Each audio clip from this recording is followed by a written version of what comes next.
The end does not begin with fire raining from the sky. It does not begin with cities crumbling into ash, or armies colliding in oceans of blood.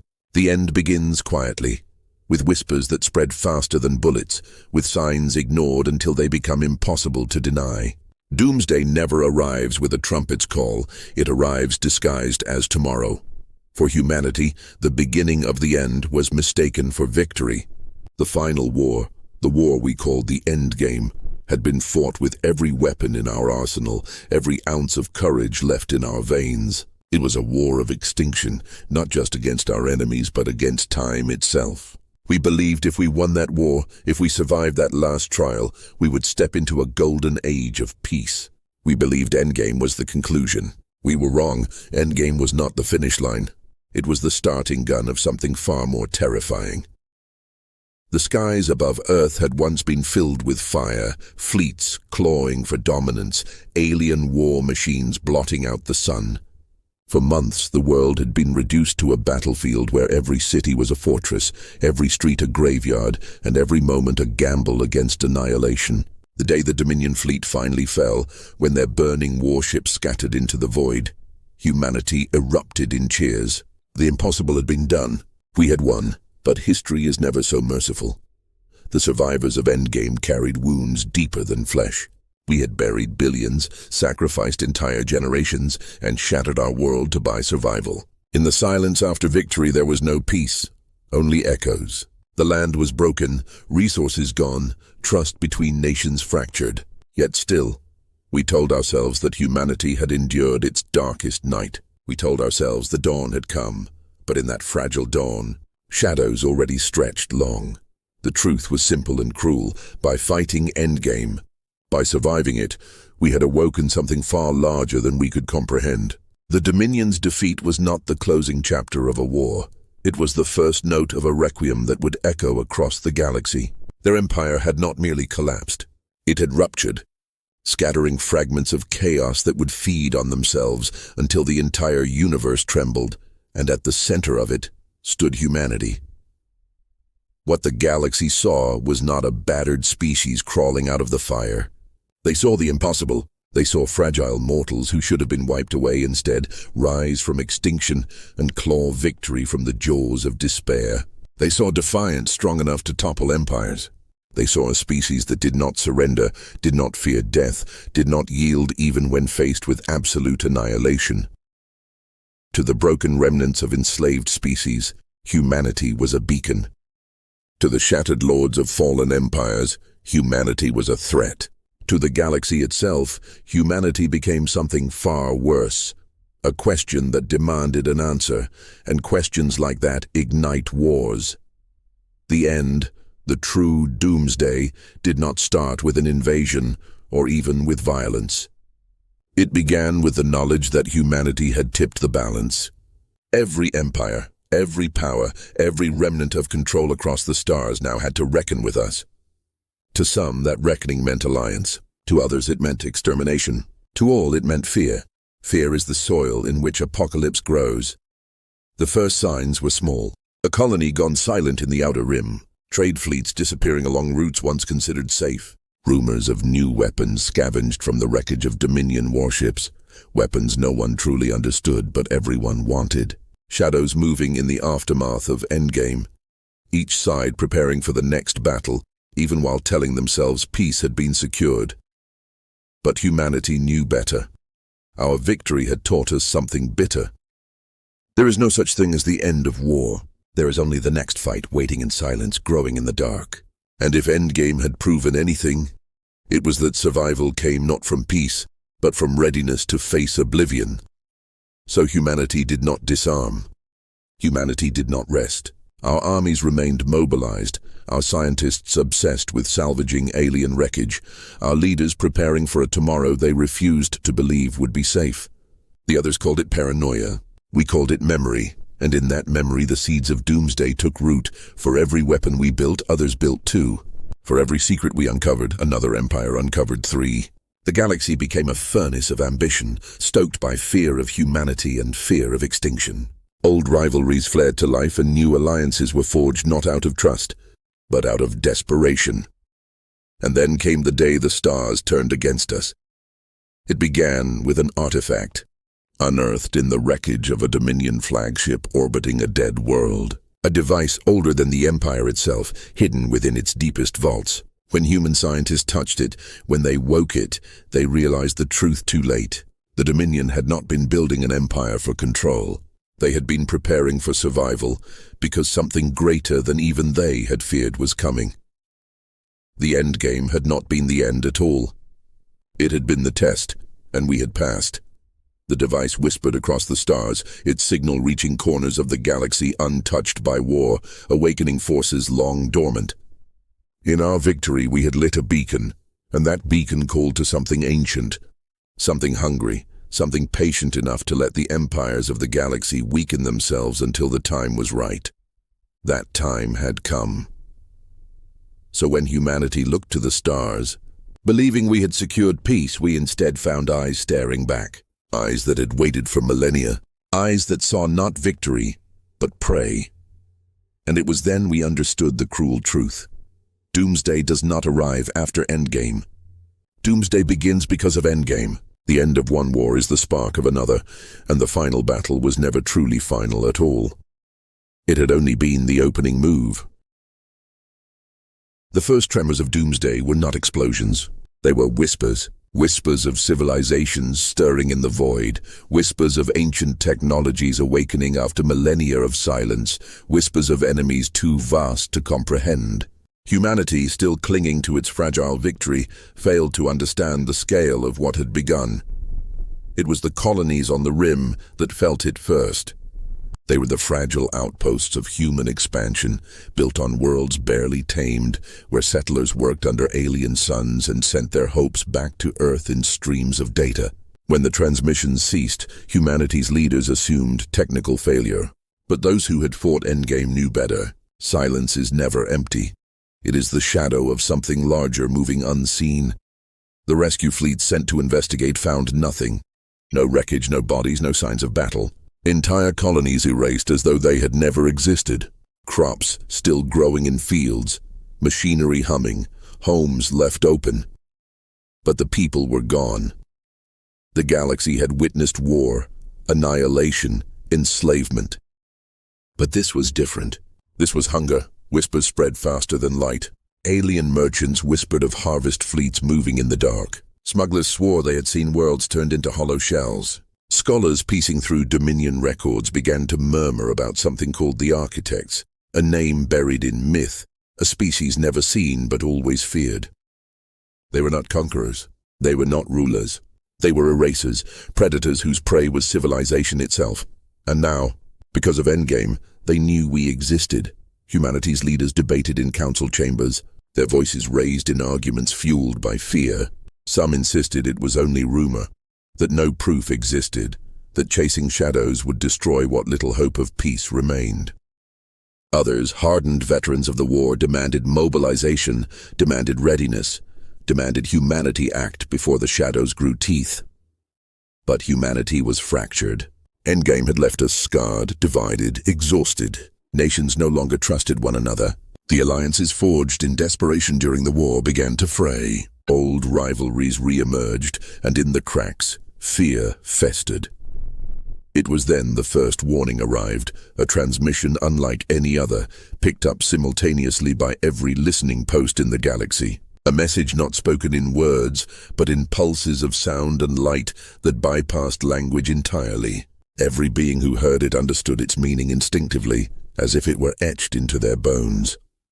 We have seen your fire. We come to extinguish it. Panic swept through the stars. Entire worlds declared martial law. Fleets that had once been enemies scrambled to form uneasy coalitions. For the first time in living memory, every species in the galaxy turned their gaze outward, searching the void for the hunters they had only ever known in legend. But humanity did not panic. We had already faced annihilation. We had already fought Endgame. And though we carried scars deeper than anyone, we also carried something else. Resolve. Where others saw the message as doom, humanity saw it as confirmation. The whispers had become truth, and truth could be faced. Yet even humanity was unprepared for what came next. The first appearance of the architects was not grand, not overwhelming. It was a single ship, a monolith of obsidian drifting into a star system at the edge of known space. It moved without propulsion, without heat, without any signature that could be tracked. It simply appeared. The coalition fleets that responded numbered in the thousands. Every weapon known to the galaxy was unleashed. Lasers, plasma, rail cannons, missiles, all converging on a single target. For hours, the void was filled with fire, a storm that would have torn entire moons apart. When the fire cleared, the ship remained, untouched, unmoved, silent.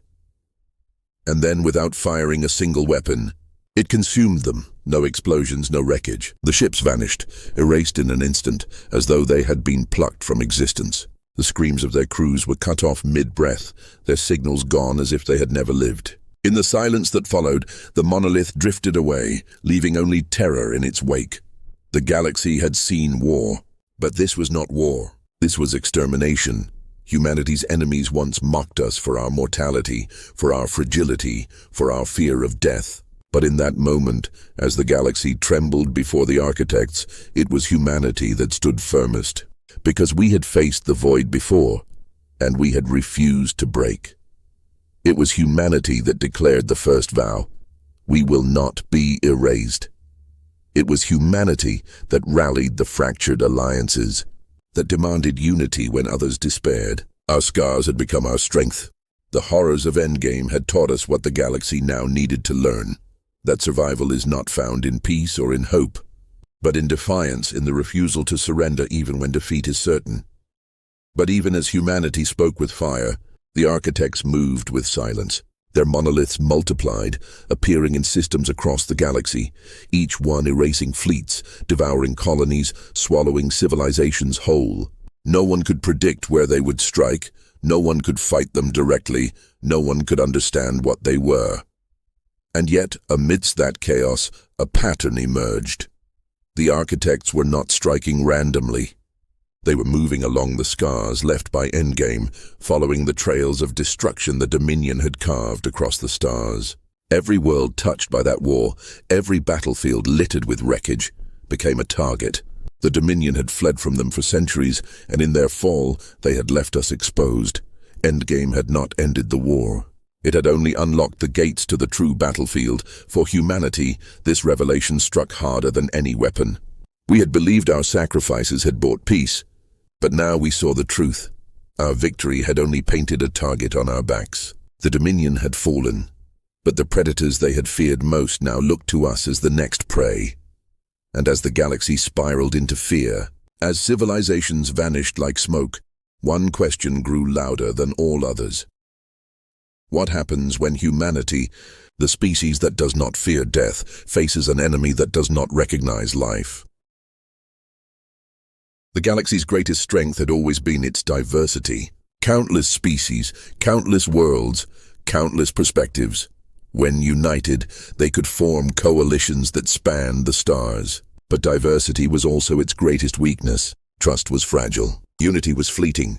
And as the architects spread like shadows across the void, cracks began to widen.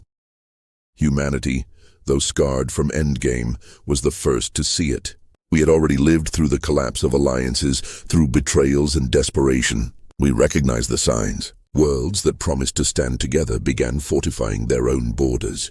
Fleets that should have been fighting the architects turned on smugglers, refugees, and even each other, desperate to hoard resources. The fear of annihilation made allies into rivals, and rivals into enemies.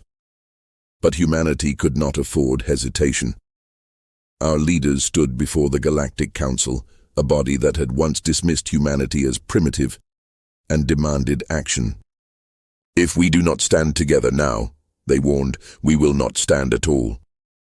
Some listened, their voices rising in cautious agreement. But others sneered. Why should they trust humans, the species that had already upended the galaxy by defeating the Dominion? Why should they follow mortals who barely understood the scope of the universe? Because, humanity answered, we understood one thing better than anyone else. We understood what it meant to fight with nothing left to lose. That truth could not be ignored. Even those who distrusted humanity recognized the fire in our words, the scars carved into our history. While the galaxy trembled, humanity stood unflinching. Because we had already lived our apocalypse once. We had stared into extinction and chosen defiance. And that defiance was contagious. So the first war council against the architects was born, not from trust but from necessity. Humanity brought strategies forged in Endgame, guerrilla tactics, sacrifice operations, the use of terrain and deception. Other species contributed their technologies, their sciences, their ancient knowledge. Together, they formed a desperate plan. But desperation is fragile. The first joint strike against the architects was a disaster. Fleets gathered in numbers not seen since the fall of the Dominion, launching an assault on a monolith drifting near the Orion Rift. Humanity's warships led the charge. Weapons blazing, shields stretched to their limits. Aliens fought beside us, voices rising in battle cries that carried across the comms. For a moment, it seemed as though unity might triumph. Then, the monolith awakened.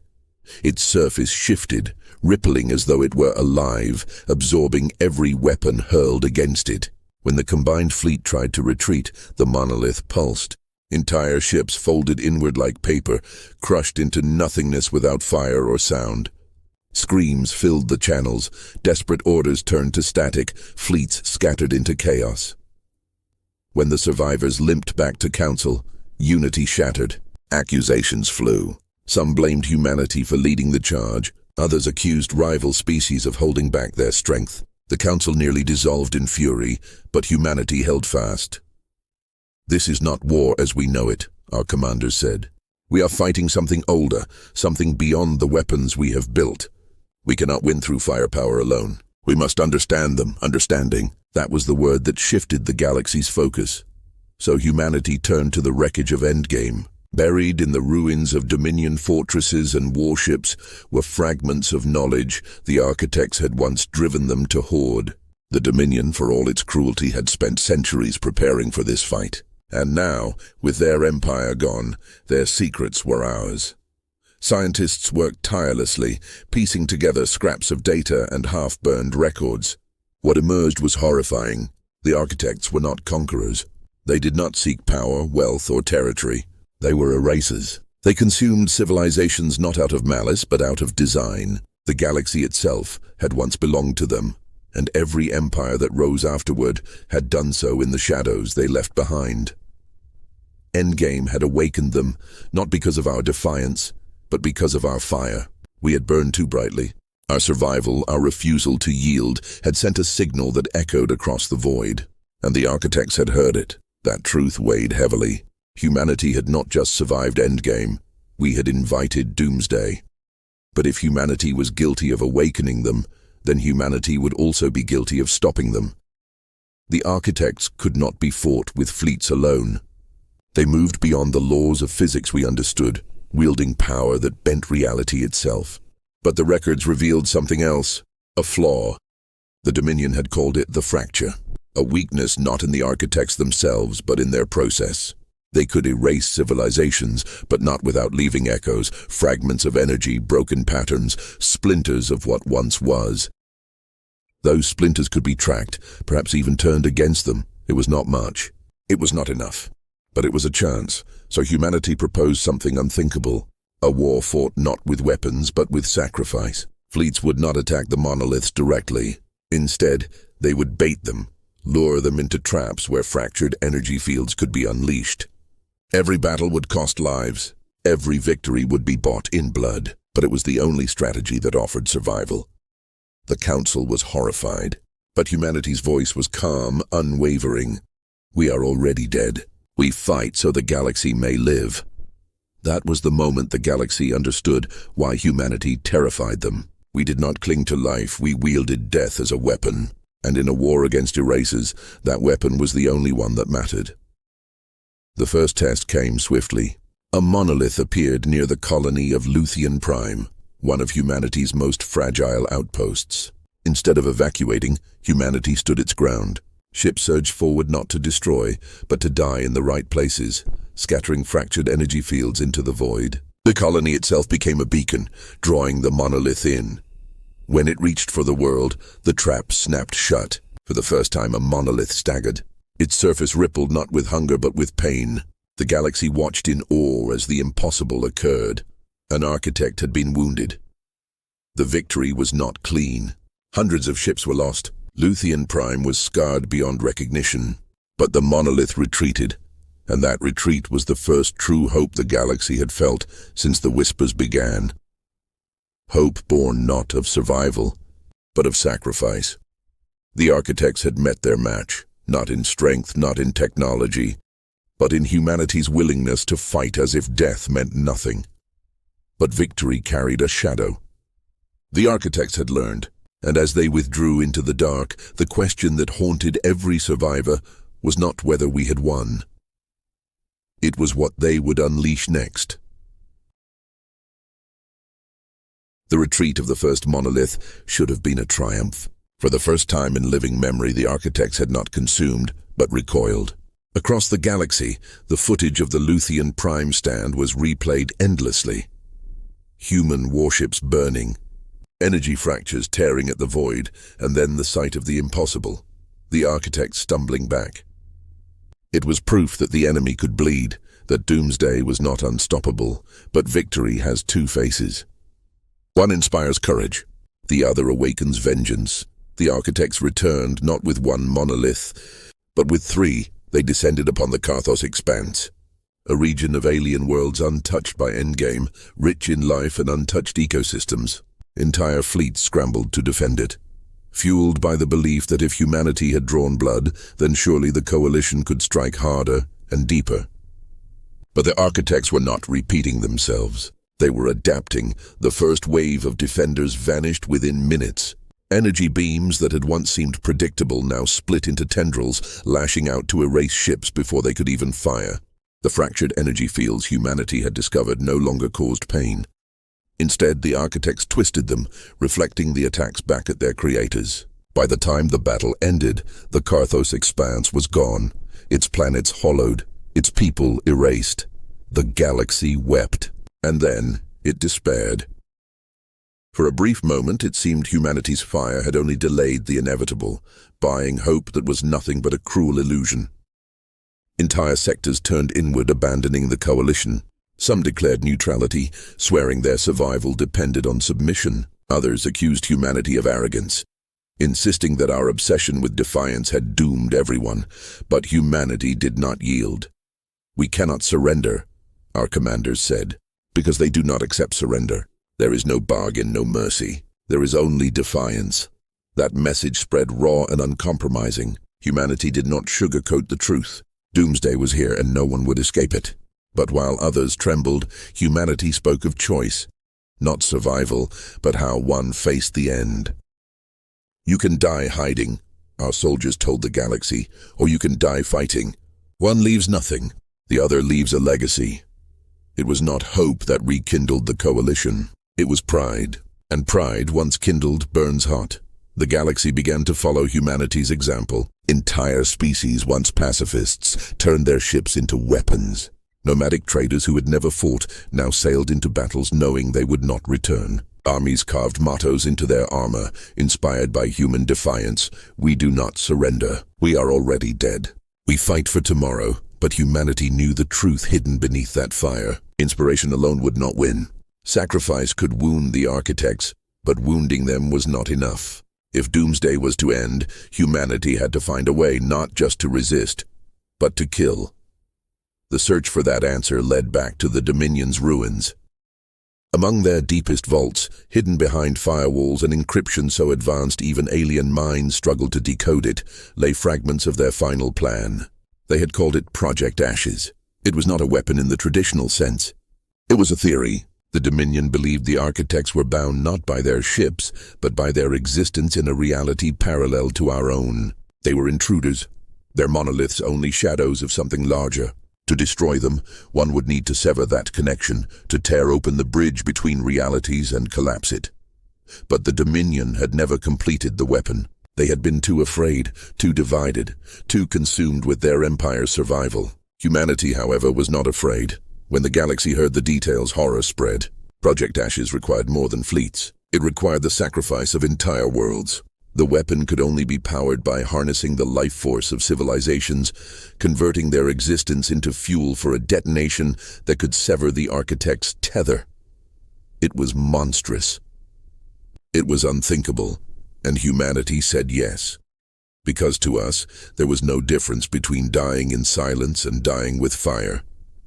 If entire worlds had to be given to end Doomsday, then those sacrifices would carry meaning. The galaxy accused us of madness, of proving ourselves monsters, of dragging all into a fate worse than annihilation. But our voices remained calm, unflinching. We do not fear death. And that is why we survive. The work began in secret. Scientists labored day and night. Engineers carving weapons from the bones of worlds already lost. Volunteers from across humanity offered themselves not as soldiers, but as fuel. They signed their names into the archives of history, their choice eternal. We will burn so others may live. Word spread despite every effort to contain it. Some species recoiled in horror. Others surprisingly stepped forward. They had seen their homes erased already, their families consumed. To them, sacrifice was not horror, it was purpose. The coalition began to fracture once more, not between those who wanted to fight and those who wanted to hide, but between those willing to burn for the future and those who could not bear it. As the weapon neared completion, the architects struck again. This time they did not erase worlds quietly. They made a spectacle. Monoliths descended upon Veloria, a shining jewel of alien culture, a world untouched by war, a city world of art, knowledge and beauty. Billions watched as the architects unraveled it piece by piece, erasing monuments older than humanity's history, silencing songs that had been sung for millennia. It was not just consumption, it was cruelty. The message was clear. Nothing sacred would survive, and in that cruelty, humanity's path was confirmed. If the architects intended to erase all, then the only choice left was whether the galaxy would die on its knees or carve its name into the void with fire. So when the Veloria broadcast ended, humanity sent its own. A message to the galaxy, short and unflinching. Doomsday is here. We cannot escape it, but we will not let it consume us quietly. We will burn the sky itself if we must. Who will burn with us? Billions answered. Worlds once too afraid to resist pledged themselves to Project Ashes. Fleets gathered not just for war, but for sacrifice. Songs spread, carrying human words translated into 100 alien tongues. Death is not the end. It is the weapon. The architects had awoken to erase fire, but instead they had created an inferno, and humanity, scarred from Endgame, carrying death as a banner, stood at its center. The galaxy had never seen unity like this before. For centuries, wars had raged across borders, fueled by greed, ideology, and ancient grudges. But now, under the shadow of Doomsday, enemies became allies. Entire civilizations that had sworn never to fight beside humanity now offered fleets, resources, and even their lives. Not because they trusted humanity, but because they feared being forgotten, erased without meaning, without legacy. Project Ashes became more than a weapon. It became a creed. Human engineers worked alongside alien scientists, merging technologies that had once been considered incompatible. Artificial intelligences crafted by machine-born species collaborated with human minds, mapping out the unstable mathematics of reality collapse. Flesh and metal, logic and intuition all converged to bring the weapon into existence. And as it grew, so too did the tension across the stars. The architects for the first time hesitated. For centuries, their advance had been inevitable, unrelenting. They erased without question, consumed without pause. But now, as the galaxy gathered its fire, the architects slowed. Their monoliths lingered on the edges of systems, as if calculating, perhaps even sensing what was coming. To many, it was proof that humanity's gamble was working. For others, it was a sign of approaching doom, that the architects were preparing to unleash a storm unlike anything the galaxy had endured. Debates tore across the coalition. Alien leaders accused humanity of leading them into a second annihilation. Why sacrifice entire worlds when perhaps negotiation, surrender, or even exile could offer survival? But humanity's answer remained the same, repeated by soldiers, scientists, and civilians alike. They do not bargain. They do not surrender. They only consume. The choice is not whether we die. The choice is how. It was not rhetoric. It was truth carved into every scar humanity carried from Endgame. The architects made their move sooner than expected. They descended upon Seraphis Prime, a fortress world built as the Coalition's staging ground, where Project Ashes was nearing completion. The skies darkened as 4 monoliths tore through the void, their presence so vast that even hardened commanders faltered. Never before had so many of them appeared in one place. Panic rippled across the fleets. Some called for retreat, others demanded activation of Project Ashes before it was finished. But humanity refused both. "We do not run," the commander said, "and we do not strike until we can kill." The battle that followed was unlike anything the galaxy had seen. Seraphis Prime became a crucible. Fleets hurled themselves into the architect's onslaught, entire squadrons burning alive in the first minutes. Alien dreadnoughts unleashed their full firepower, detonating stars near the system's edge in an attempt to blind the enemy. Human warships carved suicidal paths straight into the monolith's shadows, shattering their hulls in nuclear fire. The void itself burned with sacrifice, and for the first time, the architects staggered, not retreated, not recoiled, but staggered. The fractures humanity had once discovered now widened under the concentrated fire of billions united. The monoliths flickered, their perfect surfaces cracking. They did not fall, but they trembled. It was enough to prove one thing: the architects could bleed deeper, but victory was paid in oceans of fire. Seraphis Prime burned. Cities collapsed as the planet's crust fractured under bombardment. Alien allies fell by the millions. Entire fleets were erased in minutes. By the time the architects withdrew, 3 of the 4 monoliths still intact. Seraphis Prime was nothing more than ash. The cost was unbearable. But to humanity it was proof that cost meant nothing. Project Ashes accelerated. Worlds volunteered not to fight but to burn. They offered themselves as fuel, knowing their annihilation would power the weapon. Alien leaders who once condemned humanity now begged to join. Not because they had changed their minds about human morality, but because they finally understood. Survival was not the goal. Legacy was. The architects, perhaps sensing the shift, changed their tactics. They no longer struck blindly. They began targeting key figures, assassinating leaders, sabotaging Project Ashes, sending infiltrators that twisted entire worlds into paranoia. They sought to break unity with fear. But humanity's response was not fear. It was rage. Every time an architect agent was uncovered, humanity broadcast it across the stars. "This is their desperation," the voices said.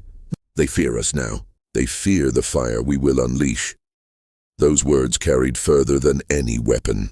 They turned suspicion into defiance, despair into fury. The galaxy was no longer united by hope, but by wrath. And beneath it all, Project Ashes grew closer to completion. The weapon was unlike anything that had ever existed. It was not a cannon, not a missile, not even a device bound to a single ship. It was a lattice stretching across systems, a network of reality fractures woven together into a single blade. Its heart was a dying star, repurposed into a core of unstable energy. Around it, entire fleets orbited, ready to channel their power into the detonation. The architects must have sensed its birth, because they came. Not with 4 monoliths, not with 10, with 20. The final battle had begun. They tore into the Coalition with a fury that bent the void itself.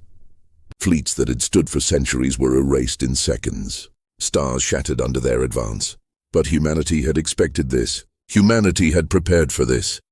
Project Ashes activated. Every world that had volunteered burned. Their energy surged into the lattice. Ships detonated in perfect sequence, sacrificing themselves not in chaos, but in precision. The core ignited and reality itself screamed. The architects faltered. For the first time in history, they recoiled not from damage, not from resistance, but from fear. The weapon struck. The sky tore open. Light devoured the monoliths. Their shadows unraveling, their tether to existence severed. One by one they collapsed, not in silence but in shattering cries that echoed across dimensions. The architects did not retreat this time. They died, but so too did much of the galaxy. Entire civilizations vanished in the ignition. Worlds were consumed willingly, their names etched into eternity. Fleets that had carried billions returned nothing but silence. Humanity itself lost half its strength in the detonation. And yet, when the light faded, when the void fell still, the architects were gone. Doomsday had ended, but victory carried a price so heavy it could barely be called survival. The galaxy stood in ruins. The coalition fractured, not into enemies but into remnants. Entire species were gone, erased by their own sacrifice. And humanity, the monster that had led them into fire, stood as both savior and executioner. We had done what no one else dared. We had gambled everything, and we had won. The war was over, but silence filled the galaxy. Where once there had been endless transmissions, reports, pleas for aid, songs of defiance, now there was only static. The great network of civilizations that had defined the galaxy for millennia had been reduced to fragments. Colonies floated without homeworlds, fleets drifted without governments. Whole species existed only in the memories of their allies, their names etched into the archives of Project Ashes. Humanity walked among the ashes, both revered and reviled. For some, we were saviors, the species that had refused to surrender, the monsters who embraced death so that others might live. For others, we were executioners, the architects of sacrifice, the ones who had demanded that billions burn in the name of survival. In the end, perhaps both were true. Humanity had not only survived Doomsday, we had defined it, and that truth terrified the galaxy more than the architects ever had. Because where the architects had been a force of nature, humanity had been a choice. Every sacrifice, every world burned, every fleet hurled into fire, those had not been inevitabilities. They had been decisions, and those decisions had been made, not with hesitation, but with conviction. Humanity had embraced the darkness willingly, and in that embrace we had found victory. Rumors spread like wildfire across the ruins, whispers that humanity had not destroyed the architects, only severed their tether, that one day, in some distant cycle, they would return. And when they did, the galaxy would once again look to humanity, because no other species had proven willing to gamble everything. Some feared this more than the return of Doomsday itself. Alien leaders spoke in hushed tones of humanity's new role. If they would sacrifice their own world so easily, they asked, what might they sacrifice next? If they can turn death into a weapon, what happens when they aim it at us? But beneath the fear was something deeper, something raw, something unspoken. Admiration, because while others had hidden, humanity had burned. While others had wept, humanity had roared. And in that roar, we had carried the galaxy through Doomsday. The survivors rebuilt slowly. Cities rose on shattered worlds. Fleets carried supplies instead of fire. Songs returned, not of defiance, but of memory. Memorials to the fallen, oaths to never forget those who had chosen to burn so others might live. But no matter how much the galaxy tried to move forward, the shadow of humanity remained.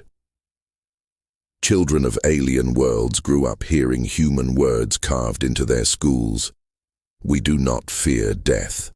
Soldiers trained with human mottos etched into their armor. We do not surrender. And even those who despised humanity found themselves repeating our creed, because it had become the language of survival itself. And humanity? We did not claim victory. We did not crown ourselves heroes. We carried the silence of the fallen, the ghosts of every world sacrificed. We knew the truth no monument could ever capture. That survival had been a gamble, and we had won by becoming monsters. But in that monstrosity, in that refusal to surrender, in that terrifying defiance, we had proven something no architect, no empire, no galaxy had ever imagined, that Doomsday itself could be beaten. Centuries later, when the ruins had begun to fade into myths, scholars would argue endlessly about what humanity had truly done. Some would say we had saved the galaxy, others would insist we had condemned it. But none could deny the fact that humanity had rewritten the rules of survival. And when whispers of new threats emerged, when strange signals flickered at the edges of deep space, one question rose again and again: if the end comes once more, will humanity burn again? The answer passed from soldier to scholar, from survivor to child, was always the same. Yes, because humanity does not run. Humanity does not surrender, and if Doomsday ever rises again, humanity will gamble everything once more, even if it means burning alive, still fighting until the stars themselves are ashes.